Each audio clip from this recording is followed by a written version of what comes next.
उत्तर प्रदेश के एक छोटे से गांव के किनारे पर एक वीरान जगह थी, जहां दशकों से एक मुर्दाघर खड़ा था। गांव के लोगों के अनुसार ये जगह शापित थी। वर्षों पहले यहां गांव के मृतकों के शवों को लाया जाता था, लेकिन धीरे धीरे इसे बंद कर दिया गया। गांव वालों का मानना था कि इस मुर्दाघर में अजीब घटनाएं होती हैं। रात के समय चीखने चिल्लाने की आवाजें, अदृश्य परछाइयों का दिखाई देना और कई बार लोगों का गायब हो जाना। गांव में बूढ़े बुजुर्गों ने इसे लेकर कई कहानियां गढ़ रखी थीं। हर पीढ़ी इस मुर्दाघर को लेकर एक नई डरावनी कहानी सुनती आई थी। गांव के ज्यादातर लोग मानते थे कि मुर्दाघर की आत्माएं रात के समय जागती हैं और कोई भी व्यक्ति अगर उस समय वहां चला जाए तो उसकी मौत निश्चित है। गांव के युवक और युवतियां अक्सर इन कहानियों का मजाक उड़ाते थे, लेकिन कोई भी सचमुच वहां जाने की हिम्मत नहीं करता था। ये वह समय था जब नई पीढ़ी वैज्ञानिक सोच के साथ अंधविश्वास को गलत साबित करने की कोशिश कर रही थी, लेकिन मुर्दाघर का डर उनके दिलों में कहीं न कहीं बसा हुआ था। रवि, मोहित, सोहन और रजत गांव के 4 घनिष्ठ मित्र थे। वे अक्सर एक साथ बैठते और पुरानी कहानियों और अंधविश्वासों पर चर्चा करते। खासकर मुर्दाघर की कहानियों पर उनकी दिलचस्पी कुछ ज्यादा ही थी। एक दिन रवि ने ठान लिया कि वो मुर्दाघर के बारे में फैली अजीबोगरीब कहानियों का सच जानकर ही रहेगा। मैं नहीं मान सकता कि सच में वहां कुछ भूत या आत्माएं होंगी, रवि ने कहा। ये सब मनगढ़ंत बातें हैं जो बुजुर्गों ने हमें डराने के लिए गढ़ी हैं। मोहित, जो आमतौर पर रवि के साथ सहमत रहता था, ने सहमे हुए कहा, हाँ, शायद तुम सही हो। लेकिन गांव में जो लोग गायब हुए, उनके बारे में क्या कहोगे? क्या वो भी अंधविश्वास था? सोहन ने हस्तक्षेप करते हुए कहा, जो भी हो, हमें ये साबित करना चाहिए कि यह सब झूठ है। क्यों न हम मुर्दाघर जाकर खुद देखें कि वहां क्या होता है? रजत ने घबराते हुए कहा, क्या तुम पागल हो? वहां रात के समय जाना बेहद खतरनाक हो सकता है। अगर सचमुच वहां कुछ हुआ तो हम फंस सकते हैं। रवि ने ठहाका लगाते हुए कहा, अगर हम डरते रहे तो गांव वाले हमेशा हमें कायर समझेंगे। हमें वहां जाकर अपने डर को खत्म करना होगा और सच का सामना करना होगा। आखिरकार सभी ने सहमति दे दी। उन्होंने योजना बनाई कि वे आधी रात को मुर्दाघर जाएंगे और वहां कुछ घंटों तक रुककर देखेंगे कि वहां क्या होता है। उनके मन में थोड़ा डर था, लेकिन उत्सुकता और चुनौती ने उस डर को हरा दिया। उस रात गांव में सन्नाटा पसरा हुआ था। आसमान में काले बादल घिरे हुए थे और हवा में ठंडक थी। रवि और उसके दोस्त अपने अपने घरों से चुपके से निकलकर गांव के बाहर बने उस पुराने मुर्दाघर की ओर चल पड़े। उनके पास कुछ टॉर्च, एक कैमरा और कुछ खाना पानी था। रास्ते में सोहन ने मजाकिया अंदाज में कहा, अगर हमें कुछ हो गया तो क्या हमारा शव भी यहीं रखा जाएगा? सभी ने हंसने की कोशिश की, लेकिन हंसी में भी एक डर की झलक थी। जैसे जैसे वे मुर्दाघर के करीब पहुंचे, हवा और ठंडी होती गई। आसपास के पेड़ भी एक अजीब सी खामोशी में लिपटे हुए लग रहे थे, जैसे वे इस जगह की रहस्यमयता को छिपा रहे हों।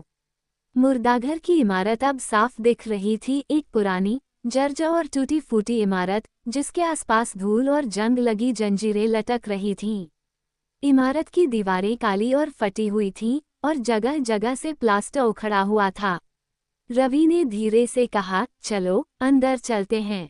उन्होंने दरवाजा खोलने की कोशिश की, जो जंग लगा होने के कारण चटकने की आवाज करता हुआ धीरे धीरे खुला। मुर्दाघर के अंदर का दृश्य और भी डरावना था। अंदर घुप अंधेरा था, केवल टॉर्च की रोशनी में ही वे कुछ देख पा रहे थे। दीवारों पर अजीबोगरीब निशान और धब्बे थे, मानो किसी ने खून से कुछ लिखा हो। कुछ जगहों पर पुरानी लकड़ियां और टूटे हुए स्ट्रक्चर बिखरे पड़े थे। मोहित ने कहा, यहाँ तो बहुत डरावना माहौल है। क्या हमें यहाँ से वापस चलना चाहिए? रवि ने सिर हिलाया, हम यहाँ सच जानने आए हैं। थोड़ा और अंदर चलते हैं। जैसे ही वे थोड़ा आगे बढ़े, अचानक एक ठंडी हवा का झोंका उन्हें छूकर गुजरा।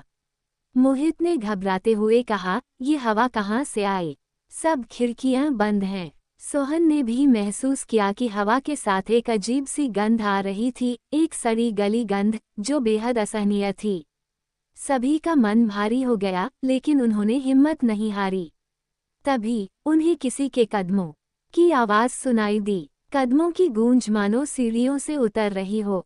कोई है? रवि ने आवाज लगाई, लेकिन कोई जवाब नहीं आया। आवाज का पीछा करते हुए वे एक कोने में पहुंचे, जहां एक पुरानी अलमारी रखी थी। आवाज उसी अलमारी के पीछे से आ रही थी। रवि ने अपने दोस्तों की मदद से अलमारी को हटाया और वहां एक गुप्त दरवाजा दिखाई दिया। दरवाजे पर धूल की मोटी परत चढ़ी हुई थी, लेकिन ये साफ था कि हाल ही में इसे किसी ने खोला था। ये तो और भी रहस्यमय है, सोहन ने कहा। आखिर इस दरवाजे के पीछे क्या है? रवि ने बिना सोचे समझे दरवाजा खोला और देखा कि वहां एक संकरी सीढ़ी नीचे की ओर जा रही थी। वह सीढ़ी अंधेरे में कहीं खो जाती थी। सीढ़ी के नीचे से ठंडी हवा और वही सड़ी गली गंध आ रही थी, जो पहले भी महसूस हुई थी। शायद यही वह जगह है जहां से सारी आवाजें आ रही हैं, रवि ने कहा। क्या हम सच में नीचे जाएंगे?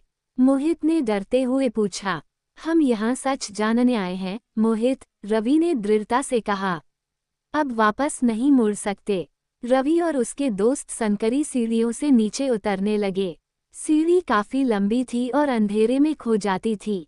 उनके हर कदम के साथ सीढ़ियों से खड़खड़ाहट की आवाज गूंज रही थी। जैसे जैसे वे नीचे जा रहे थे, वैसे वैसे उनके दिल की धड़कनें तेज होती जा रही थीं। नीचे पहुंचने पर उन्हें एक बड़ा कमरा दिखाई दिया। कमरे में चारों ओर अजीबोगरीब चिन्ह बने हुए थे, जो किसी पुरानी भाषा में लिखे मालूम होते थे। कमरे के बीचों बीच एक पत्थर की मेज थी, जिस पर खून के धब्बे साफ दिख रहे थे। मेज के ऊपर कुछ पुराने उपकरण और धारदार हथियार भी पड़े हुए थे। ये जगह तो किसी प्राचीन अनुष्ठान की लगती है, सोहन ने धीरे से कहा। मोहित ने डरते हुए कहा, यहाँ हमें बिल्कुल भी नहीं रुकना चाहिए। हमें तुरंत वापस जाना चाहिए। लेकिन रवि की आंखों में जिज्ञासा थी। उसने कमरे के कोने कोने को टॉर्च से देखा और दीवारों पर बने चिन्हों को पढ़ने की कोशिश की। तभी अचानक से एक जोरदार धमाका हुआ और वह दरवाजा जो उन्होंने सीढ़ियों के ऊपर खोला था, खुद ब खुद बंद हो गया। दरवाजा बंद होते ही चारों दोस्त बुरी तरह घबरा गए। मोहित ने दरवाजे की ओर दौड़ लगाए और उसे जोर जोर से धकेलने की कोशिश की, लेकिन दरवाजा जाम हो चुका था। बाहर निकलने का कोई रास्ता नहीं था। कमरे में घुप अंधेरा फैल गया और ठंडक अचानक बढ़ने लगी। अब उनकी टॉर्च की रोशनी भी मध्यम पड़ने लगी थी। सोहन ने कांपती आवाज में कहा, यहाँ से बाहर निकलने का कोई रास्ता होना चाहिए। कहीं कोई और दरवाजा हो सकता है। हमें ढूंढना होगा। रवि ने अपने डर को काबू में रखते हुए कहा, हमें घबराना नहीं चाहिए। हम यहाँ से बाहर निकलने का रास्ता जरूर ढूंढेंगे। तभी एक अजीब सी आवाज कमरे में गूंजने लगी। यह मानो किसी की धीमी फुसफुसाहट थी, जो दीवारों से टकराकर वापस लौट रही थी। आवाज की दिशा पहचानने की कोशिश करते हुए मोहित ने कहा, यह आवाज कहाँ से आ रही है? रवि ने इधर उधर देखा, लेकिन कुछ नजर नहीं आया। अचानक कमरे के कोने में एक धुंधली आकृति प्रकट होने लगी। वो एक इंसानी साया था, लेकिन उसका चेहरा साफ नजर नहीं आ रहा था। मोहित ने कांपते हुए कहा, यह क्या है? कोई छाया। सोहन ने पीछे हटते हुए कहा, शायद यह वही आत्मा है जिसके बारे में गांव वाले कहते थे। अचानक वह धुंधली आकृति हंसने लगी। उसकी हंसी में एक खौफनाक गूंज थी। उसकी लाल आंखें चमकने लगीं और हवा में उसकी उपस्थिति और ठंडी हो गई। तुम लोग यहाँ क्यों आए हो? एक गहरे, डरावने स्वर में वह आकृति बोली। ये जगह तुम्हारे लिए नहीं है। रवि ने हिम्मत जुटाकर कहा, हम सच जानने आए हैं। हमें बताओ, तुम कौन हो? आकृति और जोर से हंसी और बोली, तुम सच जानना चाहते हो? तो सुनो, ये जगह मेरी है। यह मेरा साम्राज्य है और तुम सब यहाँ मरने आए हो। अचानक कमरे की दीवारों से अजीब सी लहरें उठने लगी, जैसे कि पूरा कमरा जीवित हो गया हो। रवि और उसके दोस्तों को यह एहसास हो गया कि अब वे इस मुसीबत से आसानी से नहीं बच सकते। अचानक से दीवारों पर छाई छाया घनी होती गई और धुंधली आकृति ने अपना असली रूप धारण किया। वो कोई आम आत्मा नहीं थी, वो एक पुराना अनुष्ठान करने वाला तांत्रिक था, जिसने सदियों पहले इस जगह पर अपने अनुष्ठानों के लिए कई निर्दोष लोगों की बलि चढ़ाई थी। उसका मकसद अमरता पाना था, लेकिन उसका अनुष्ठान अधूरा रह गया था और वह एक शापित आत्मा बनकर इस मुर्दाघर में कैद हो गया था। तुम सब मेरे शिकार हो, उसने घृणा से कहा। मैंने यहाँ सैकड़ों साल इंतजार किया है और अब तुम सबकी आत्माओं से मैं अपनी शक्ति वापस पा सकता हूँ। सोहन ने डरते हुए कहा, हमें यहाँ से निकलना होगा इससे पहले कि यह हमें मार डाले। रवि ने कमरे की स्थिति का जायजा लिया। उसे कुछ भी समझ में नहीं आ रहा था कि वे इस फंसे हुए जाल से कैसे बाहर निकल सकते हैं। लेकिन तभी उसकी नज़र उस पत्थर की मेज पर पड़ी, जिसके चारों ओर अजीब से चिन्ह बने हुए थे। उसे समझ में आया कि ये चिन्ह ही इस आत्मा को यहाँ बांधे हुए हैं। रवि ने अपने दोस्तों की ओर देखा और कहा, शायद अगर हम इन चिन्हों को नष्ट कर दें, तो यह आत्मा अपनी शक्ति खो देगी और हमें यहाँ से निकलने का मौका मिल जाएगा। मोहित ने डरते हुए कहा, क्या तुम पागल हो? अगर हमने कुछ गलत किया तो ये और भी खतरनाक हो सकता है। हमारे पास और कोई चारा नहीं है, रवि ने कहा। अगर हम यहीं खड़े रहे तो ये हमें वैसे भी मार डालेगा। रवि ने साहस जुटाकर उन चिन्हों को नष्ट करने की कोशिश की। उसने मेज पर पड़े एक धारदार औजार से पत्थर पर बने चिन्हों को खुरचने की कोशिश की। जैसे ही उसने एक चिन्ह को तोड़ा, कमरे में जोरदार गूंज उठी। हवा और तेज हो गई और आत्मा और भी क्रोधित हो गई। तुमने बड़ी गलती की है, आत्मा गरजी। उसकी लाल आंखें और चमक उठी और उसने अचानक हवा में तैरते हुए रवि पर हमला कर दिया। रवि के दोस्तों ने उसे बचाने की कोशिश की, लेकिन आत्मा की शक्ति इतनी ज्यादा थी कि वो उन्हें दूर फेंक रही थी। रवि ने दर्द सहते हुए दूसरा चिन्ह तोड़ा। आत्मा के हाथ रुक गए और उसकी शक्ति थोड़ी कमजोर पड़ने लगी। जल्दी करो रवि, इसे खत्म करो, मोहित चिल्लाया। रवि ने हिम्मत न हारते हुए अंतिम चिन्ह को तोड़ा और जैसे ही अंतिम चिन्ह नष्ट हुआ, आत्मा की गूंजती हुई चीख कमरे में गूंज उठी। पूरा कमरा कांपने लगा और आत्मा धुएं में बदलकर धीरे धीरे गायब होने लगी। उसकी अंतिम चीख में क्रोध, निराशा और हार की झलक थी। जैसे ही आत्मा गायब हुई, कमरा शांत हो गया। हवा में ठंडक खत्म हो गई और अंधेरा धीरे धीरे छंटने लगा। कमरे की दीवारें स्थिर हो गईं और वह दरवाजा, जो खुद ब खुद बंद हो गया था, अचानक खुल गया। रवि और उसके दोस्तों ने राहत की सांस ली। वे तेजी से दरवाजे की ओर भागे और बाहर निकल आए। जब वे बाहर पहुंचे तो सूरज उग चुका था और गांव की शांति उन्हें और भी मधुर लग रही थी। मोहित ने कांपते हुए कहा, हमने इसे खत्म कर दिया। रवि ने सिर हिलाते हुए कहा, हाँ, हमने आत्मा को हरा दिया।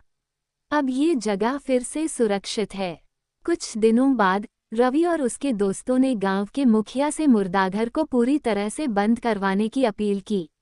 उन्होंने गांव वालों को पूरी घटना का ब्यौरा दिया और अंततः गांव वालों ने भी मान लिया कि इस जगह को पूरी तरह से बंद कर देना ही सबसे सही विकल्प है। गांव वालों ने मुर्दाघर को गिराने और वहां एक मंदिर बनाने का निर्णय लिया, ताकि शापित आत्माओं की कोई गूंज बाकी न रहे।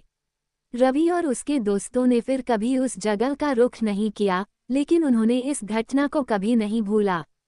उनके जीवन का यह अनुभव उन्हें हमेशा ये याद दिलाता रहा कि हर डर के पीछे कोई न कोई सच छिपा होता है और कभी कभी उस सच का सामना करने के लिए हिम्मत और दृढ़ता की जरूरत होती है।